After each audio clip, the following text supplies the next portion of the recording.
लोकतंत्र से फांसीवाद की तरफ का यह संक्रमण काल सीधे-सीधे सामने दिखाई पड़ रहा है। अब हम चलेंगे अरविंद श्रीवास्तव जी के पास। अरविंद श्रीवास्तव जी, इंडिया गठबंधन ने पहली बार एक कॉल दिया है 22 तारीख का कल का कि देशव्यापी प्रदर्शन होगा इसके खिलाफ। तो इस संदर्भ में आप इसको कैसे देखते हैं कि सदन में एकदम चर्चा को गंवारा कर दिया गया? मतलब सत्तारूढ़ पक्ष का भी आदमी वहां पर कोई चर्चा नहीं करेगा, बिल आएगा फटाफट सारा काम निपटा दिया जाए। अरविंद जी, आप म्यूट हैं। आप म्यूट हैं। हाँ, धन्यवाद। मैं तो ये समझता हूँ कि अब ये चर्चा जो है आज जो हम कर रहे हैं, शायद कल अगर हम करेंगे तो नए कानून के अंतर्गत ये देशद्रोह की जो धारा 113 जो आईपीसी में जोड़ दी गई है, उसके अंतर्गत आप और हम सभी शायद देशद्रोह के आरोप में अंदर जा सकते हैं। अब तो स्थिति ये हो गई है। देखिए, संसद में चर्चा नहीं करने दे रहे हैं, संसद से लोगों को निकाल दिया गया है, लोकतंत्र को खतरा है। मैं समझता हूं कि अभी भी हम बहुत पीछे चल रहे हैं, मतलब जो वर्तमान स्थिति है उसका आकलन करने में। सही बात यह है कि अब खतरा नहीं हो गया है, लोकतंत्र समाप्त हो चुका। हमको ये मान के चलना चाहिए कि हम एक फांसीवादी शासन में हैं, हमको ये मान के चलना चाहिए। संसदीय व्यवस्था ध्वस्त हो चुकी है, ये मान के चलना चाहिए। वो सिर्फ एक नौटंकी या एक खिलौना रह गई है संसद, अमित शाह और नरेंद्र मोदी के लिए, जिसका सहारा लेके वो अपना आतंक और फांसीवादी राजनीति को थोप सकते हैं देश पे। और वो दिन दूर नहीं है। मैं आपसे कहना चाहता हूं कि जो हिटलर ने किया था कि संसद भवन में आग लगवा दी थी, और उसका आरोप सोशलिस्ट कम्युनिस्टों पे ही लगा दिया था कि संसद भवन में इन्होंने आग लगाई, और उसको एक बहाने के तौर पे इस्तेमाल किया। आज ठीक है, आज वो आग लगाएंगे कि नहीं लगाएंगे, मगर जिस तरह से सबको निकाल दिया गया है और जिस तरह से एक मिमिक्री को पूरे देश में एक मुद्दा बना के पूरे देश में प्रचार किया जा रहा है, प्रदर्शन विपक्ष के खिलाफ किया जा रहा है, तो किस प्रकार से विपक्ष के खिलाफ घृणा पैदा करके उनके और जनता के, जिनको वो रिप्रेजेंट करते हैं, करोड़ों जनता के संसदीय लोकतांत्रिक अधिकारों को छीन लिया गया है। ये आप देख रहे हैं। हम लोग बहस ही कर सकते हैं, आपत्ति कर सकते हैं, लेकिन अब कुछ होता नहीं। आज शायद सुना है संसद आज भंग वो कर दी गई है, स्थगित कर दी गई है या कर दी जाएगी। तो अब तो कल से आपका प्रदर्शन और ये सब भी खत्म हो जाएगा, जो अभी आप वहां कर रहे थे। जो उनको करना था उन्होंने कर लिया।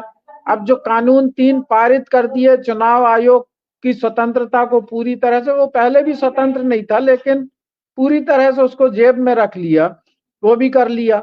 अब ये जो 3 कानून आए हैं, ये कहा जा रहा है कि ये न्याय प्रिय व्यवस्था के लिए, इसको न्याय के लिए, इसका नाम ही है न्याय संहिता। और अमित शाह ने क्या बोला कि गुलामी की परंपराओं को, व्यवस्थाओं को समाप्त करने के लिए हम कृत संकल्पित हैं। और कर क्या रहे हैं कि उस समय तो अंग्रेजों की गुलामी थी, लेकिन फिर भी वो बेहतर कानून थे। मैं आज भी कहूंगा कि 125 या 150 साल से वो टाइम टेस्टेड लाते, कुछ विसंगतियों, कुछ गलतियों और कुछ चीजों के बावजूद, जैसे 124 से वगैरह थी, लेकिन फिर भी वो काफी हद तक अभियुक्तों को, जो पीड़ित लोग हैं उनको प्रोटेक्शन देते थे। लेकिन अब जो सीआरपीसी, एविडेंस एक्ट और आईपीसी में तो ठीक है, राजद्रोह बना दिया। अब देशद्रोह को उन्होंने, राजद्रोह को देशद्रोह में बदल दिया। अब देशद्रोह की परिभाषा क्या होगी, इसका कोई पैमाना नहीं है। किस चीज को देशद्रोह कह दिया जाएगा, इसका कोई पैमाना नहीं है। यूएपीए जैसा ड्रैकोनियन लॉ पहले से था, टेररिज्म की डेफिनेशन आईपीसी में डाल दी गई है। लेकिन सबसे खतरनाक यह है कि अब हमारा देश एक पुलिस स्टेट बन गया। जैसा हमारे पूर्व वक्ता ने बोला, पहले मैक्सिमम 15 दिन की जुडिशियल कस्टडी इंटेरोगेशन के लिए होती थी। थाने में आप 15 दिन से ज्यादा नहीं रख सकते थे। अब तो 60 से 90 दिन तक के लिए उन्होंने दे दिया। आप 90 दिन तक पुलिस टार्चर झेलने के लिए मजबूर होगा जो भी व्यक्ति अरेस्ट होगा।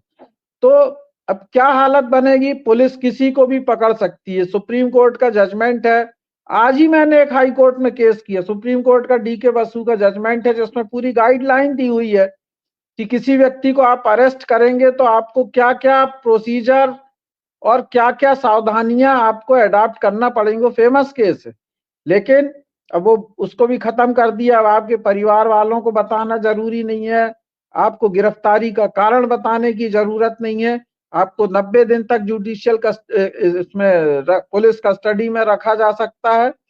तो अब तो पूरी तरह से पुलिस की मर्जी पे हम लोग सड़क पे चलते हुए कब हमको पुलिस उठा लेगी हिटलर की पुलिस के समान किसी भी आरोप में, कोई नहीं जानता।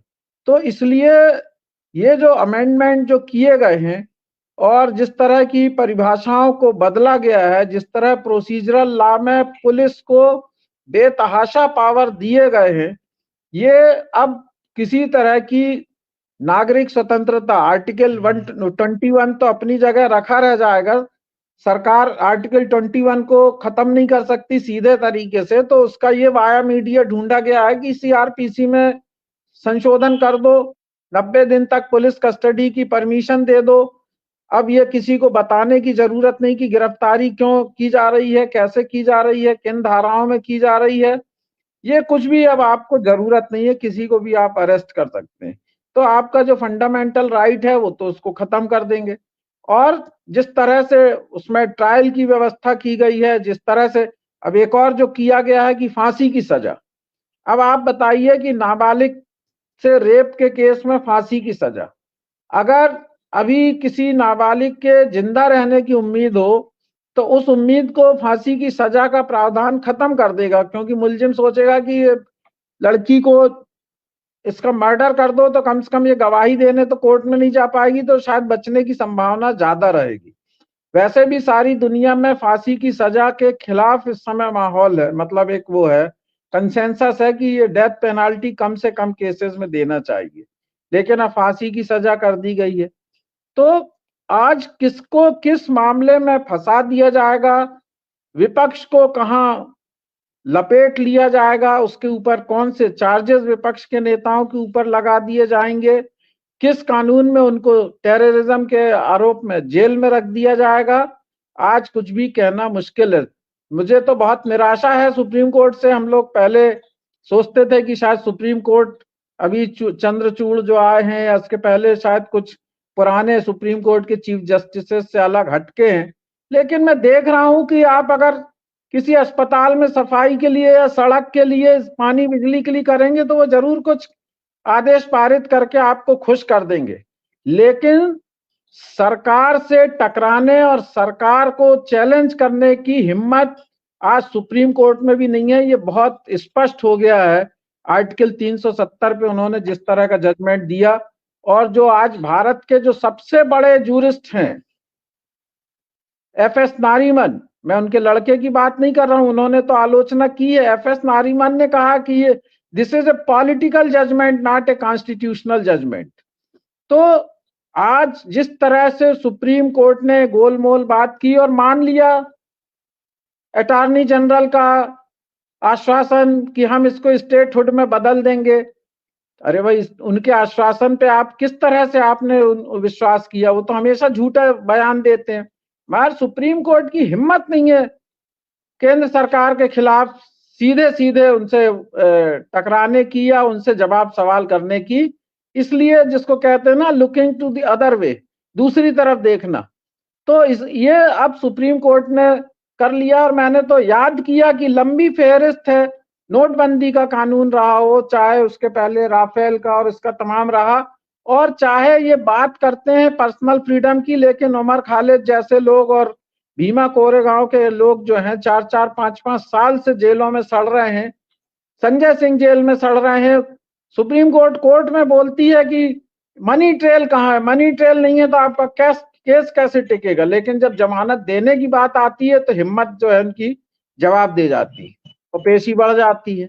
तो इसलिए मुझे नहीं लगता कि ये जो कानून बन गए हैं या जो इलेक्शन कमीशन का जो बन गया है वो कोई सुप्रीम कोर्ट उस पर कोई कार्रवाई करेगी, जैसे लोग उम्मीद लगा रहे हैं कि तुरंत सुप्रीम कोर्ट को इंटरफियर करना चाहिए। नो, सुप्रीम कोर्ट कुछ नहीं करेगी, उसकी सुनवाई भी करेगी तो कई साल लगा देगी।